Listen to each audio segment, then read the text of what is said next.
Okay, hey guys.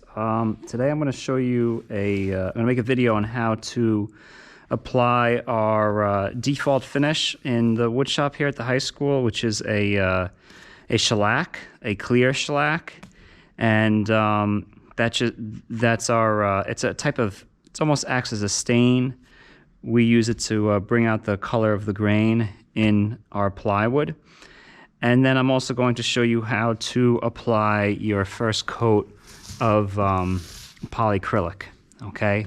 So first off, let's just talk about what is shellac. So shellac is actually one of the oldest woodworking finishes in the world. It comes from a bug. It's called the lac bug, L-A-C, and lac stands for Sanskrit. In Sanskrit, the ancient language, it stands for swarms of hundreds of thousands. And so this little lac bug would land on a branch of the lac tree, and the female would put in her little proboscis probe, and she would start sucking the sap out of the tree. And she will then, she's mated, and so she then starts excreting this like amber resinous substance that encapsulates her, okay, and it protects her. They actually call this the drink of death, because once she does this, she will never leave.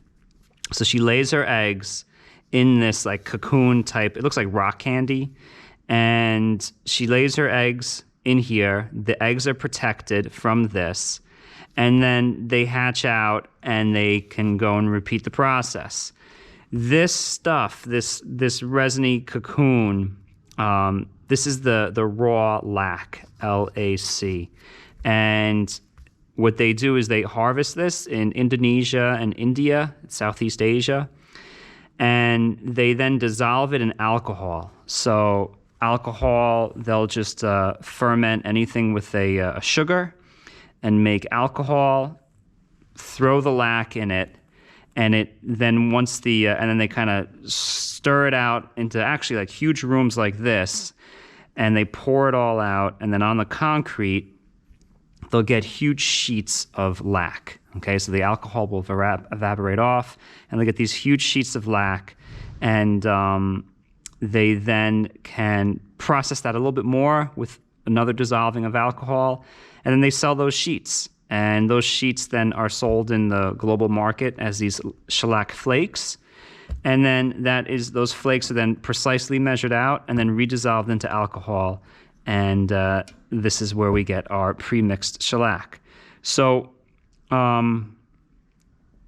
it's the oldest finish. The Indian sarcophaguses, they actually found when they would embed some of their emeralds in their their tombs and their golden sarcophaguses, the glue that they used was shellac.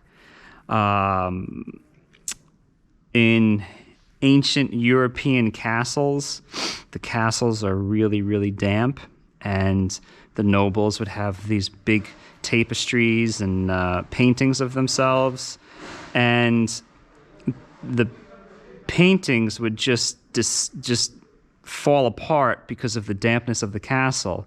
So they learned that if they just took shellac and they brushed the paintings with them after they painted it, it would preserve it. Okay, it has a little bit of a waterproofing characteristic to it.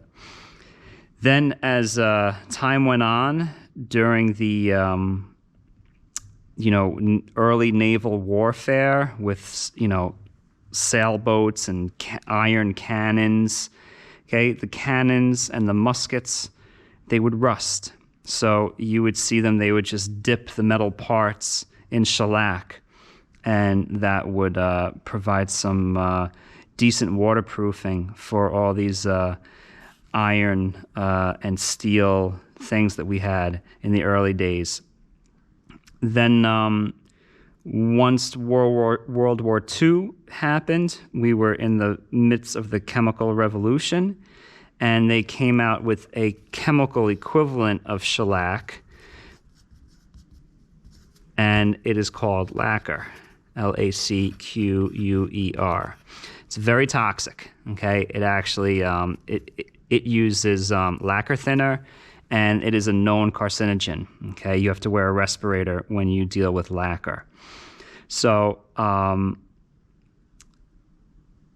shellac, the actual resin, is actually still used as a waxy candy coating.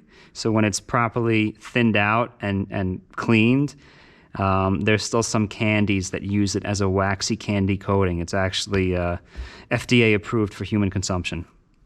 So, and then lastly is that this company, Zinsser, this is a paint company like Benjamin Moore. You could see they've been around since 1849.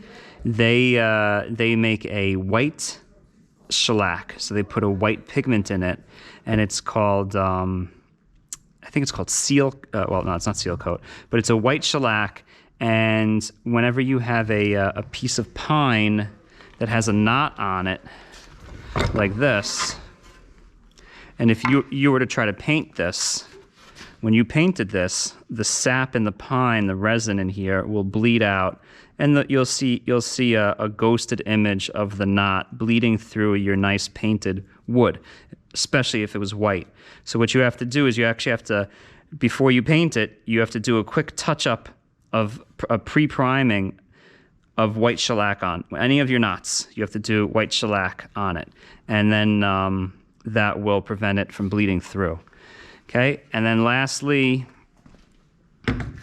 one of the amazing features of shellac, okay, is that it is the only finish that is completely compatible as a base coat, so I could put it down on something and then put any other top coat on it. A water-based finish, an oil-based finish, okay, a varnish, a wax, a lacquer, anything.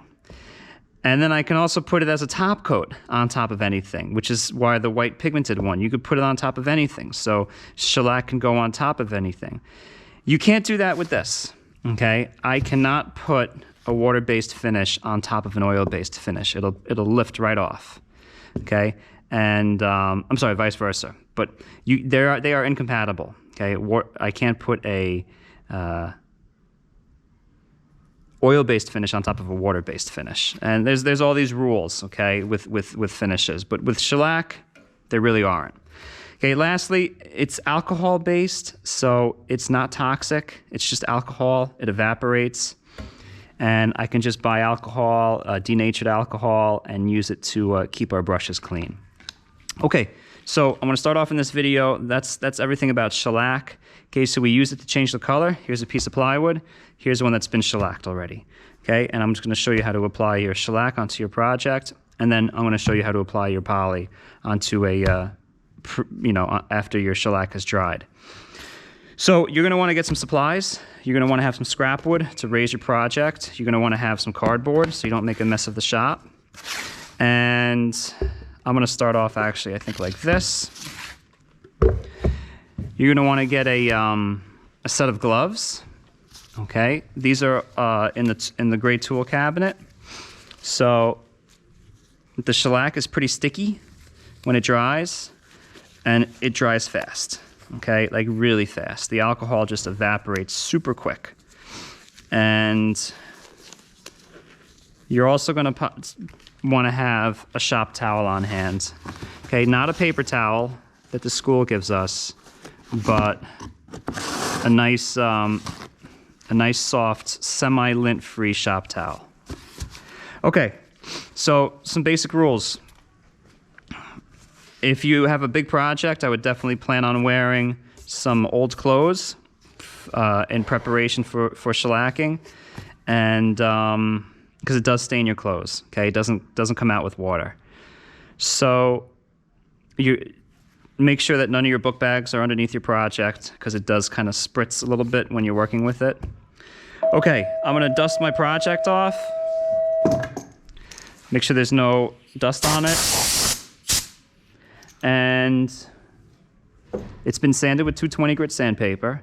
Okay, this is a piece of scrap wood. It's got this old stop dado in it, but this will be a good example on how to shellac complex parts.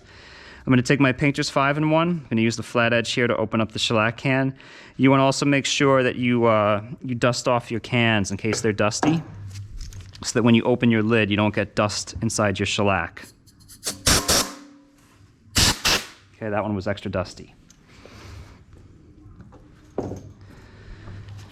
Okay, so I'm just going to gently open this up. With time, these lids get a little cruddy from everybody using them. And then just be really careful. Get that lid off to the side. Okay, now my brush. My brush is soaking wet in alcohol. I want to try to get as much of that alcohol out. So I'm just going to, these brushes are in the fire cabinet because the alcohol is flammable. Okay, you can see I'm making a mess here, but I'm not overly concerned because it is just alcohol, okay, with a little bit of dissolved shellac in it. So I'm trying to get most of the alcohol out. And I'm going to take my, my shop towel and just kind of try to get, okay. You'll feel on your gloves that your gloves will get really cold because of the evaporative cooling of the shellac. Okay, so it feels like my hands are in like an ice bath right now. All right, I'm holding the brush like this, okay? Don't hold it like this. This is wrong. Hold it like this, okay? And we're always gonna start with the edges. The reason being is that if you try to do the face first and then you have to do the edges, the hairs of the brush are going to come across here, and you risk getting a whole ugly border around your project. Okay. You also want to shellac the parts of your project that nobody will see first. So if this was a piece of furniture, I'd actually want to flip my furniture upside down and do the ceilings and the walls first. So the ceilings, the side walls, okay, and then the ceiling of the shelf, the side walls, and then I would then do the shelves, and then the last thing I do are the top and the sides, okay? That way, you're not putting any drips onto your shelves, and you can always do your final coat on the parts that people are going to see the most, which is the outside of your project. Okay. Also, it'll minimize drips. Okay. If you flip your project upside down, you won't get any drips dripping down the side of your project. All right. So I'm going to put in very little. My brush just maybe a ½ inch into the shellac. It's actually thinner than water because it's mostly alcohol. I'm going to lift up my project and do the edges first. So I'm just going to kind of go like this and just kind of bop the brush and watch the edge grain suck in the shellac. Okay, so try to be mindful of how hard you're pushing down, and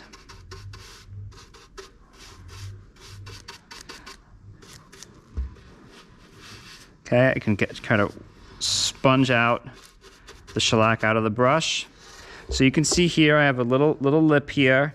Okay, that's not of concern to me. If I had a lot, I would dry brush over it just to kind of, or use my finger to wipe it off. Okay, I'll do the other side here.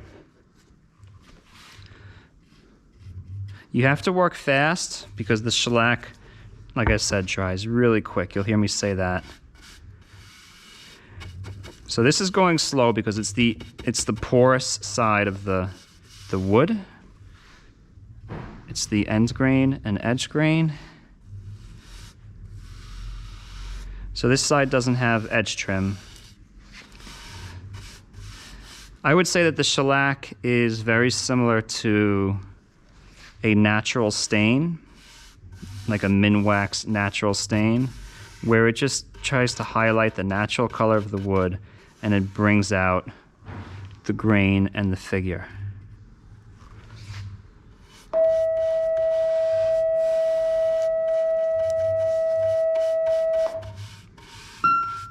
Any student who borrowed a Chromebook or charger from the library today, please remember to return it before dismissal.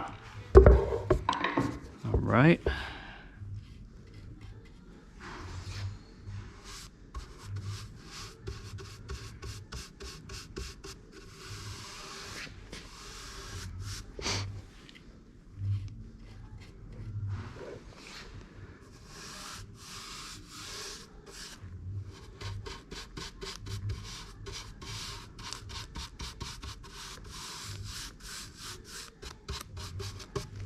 All right, one more edge. I actually am going to have to cut inside that dado, which is going to be a little bit of a challenge, but we'll do the best we can. Okay, you're also going to want to check for drips on the bottom of your project. So here's a drip. Okay, I'm going to just use my finger and wipe that off. Okay, this one, I'll be able to redissolve that a little bit when I go over the top. But if you just kind of slop this on, you're going to have these massive drips on the bottom of your project. So I'm really trying to, again, be mindful of how much I'm using. Okay. All right, I'll just wipe that off. And then I'm going to just carefully take my brush and gotta get the sides. Okay, big drip right there, okay? So I'm gonna use my finger, just kind of feather it out because my brush still has a decent amount of shellac on it, and that's okay.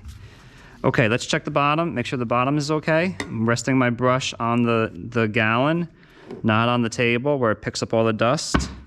And you can see I have there's a little bit of marks. You can see if this is why we always want to do the bottom of our project first, if this is a real project, okay? Because then I do the bottom and then I could clean off these marks. If this top was done and then I do my bottom, these marks are gonna stay there, you're gonna see them. Okay, so now I'm gonna rotate my project so that the grain is going side to side because I find it's gonna be easier to go like this. And here's a trick. Start away from you so that as you work, you're getting closer to you and you're not reaching over and dropping drips on your project. So I'm gonna start away from me. I'm gonna start in the middle of my project and then apply the shellac and lift off. Middle of my project, apply the shellac and lift off. Almost like an airplane touching down on the aircraft carrier, missing the hook, and then it has to take off again. Okay, so one more time, here we go. Just gonna get a nice amount of shellac and pull it off. Okay. Okay, you don't want it to puddle, okay? You don't, if it starts puddling, then work that puddle out. Okay, I'm trying to work fast because it's gonna start, if you miss a spot, you can't go back. Okay, so that's still wet, I'm just feathering that out.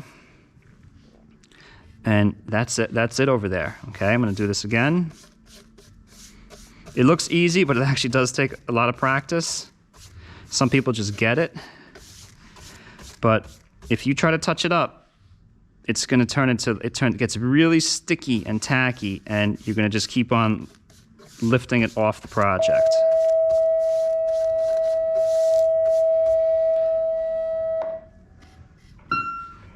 Emily Lapertosa and Anthony Lapertosa, please come to guidance.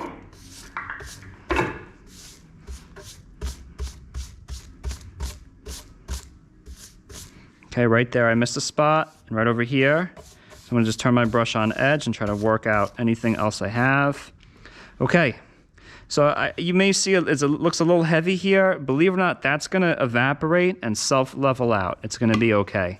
Okay, I'm gonna look for, I'm gonna just, with my finger, I'm just gonna check for any drips, checking if I have any excessive drips on the edges or on the bottom.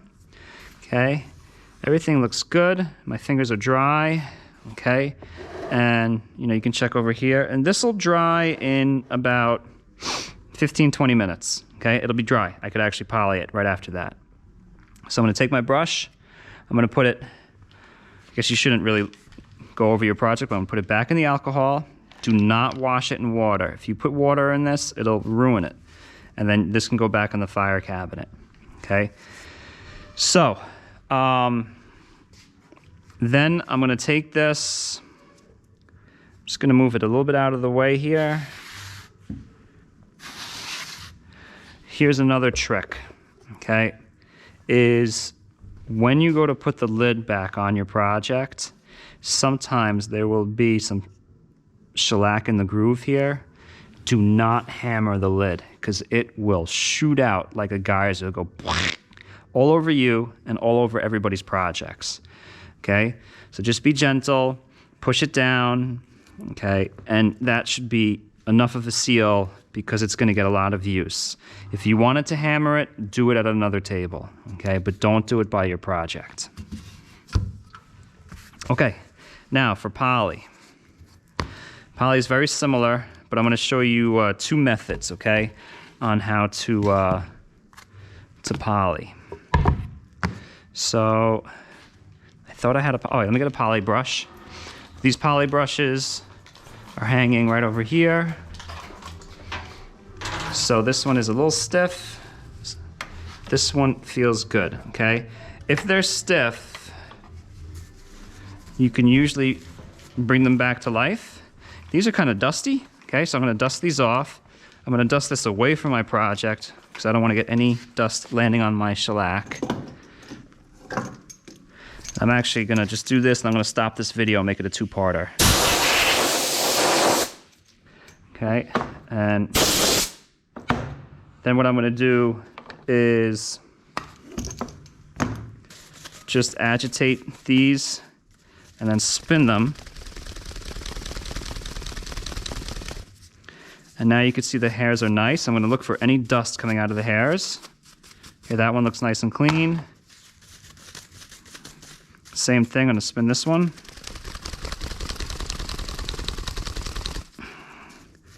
And this one looks like it's revived as well. Okay, so these were washed well by whoever used them last, and these brushes are ready for poly. Let me stop this video and then I'll start a new one.